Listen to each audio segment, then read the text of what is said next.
The leftists were happy as can be. That's it. Censor the Bolsonaro supporters, the Supreme Federal Court, censor all these people who are spreading fake news. They didn't realize that this decision will screw them over too. The leftist channels are going to get screwed over in this story, right? So, here it is. Look, we are concerned about the implications both for freedom of expression, which is one thing, but also for companies that use apps to grow their businesses and generate jobs in Brazil. Weakening Article 19 of the Internet's civil framework brings legal uncertainties and will have consequences for freedom of expression, innovation, and digital economic development. Again, social media is the future, my friend. The Internet is the future. Forget this censorship thing.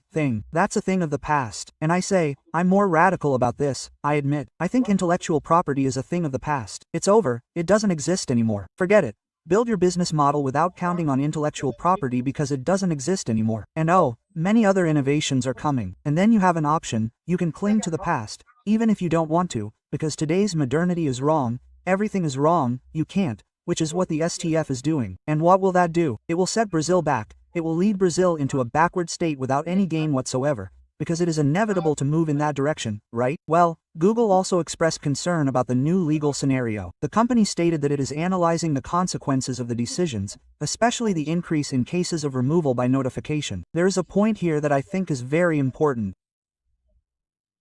I didn't mention it yesterday, but one thing is, they didn't mention, at least in that section there, the importance of whoever makes the notification having to be fully identified and the name of the person who made the notification has to be passed on to the person who was complained about, so that they can demand damages from that person, because that is what prevented a huge wave of blackouts on the internet in Europe, okay?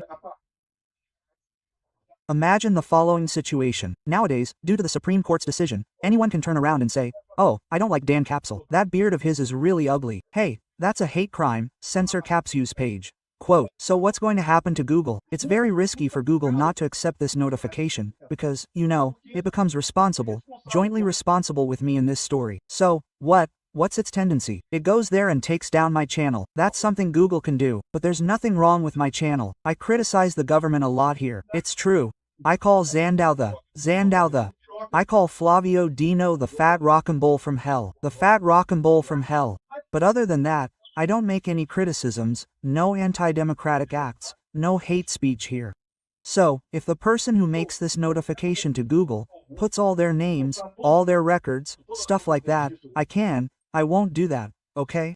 I don't believe in justice, but others, understand, channels in general can take legal action against these people, right?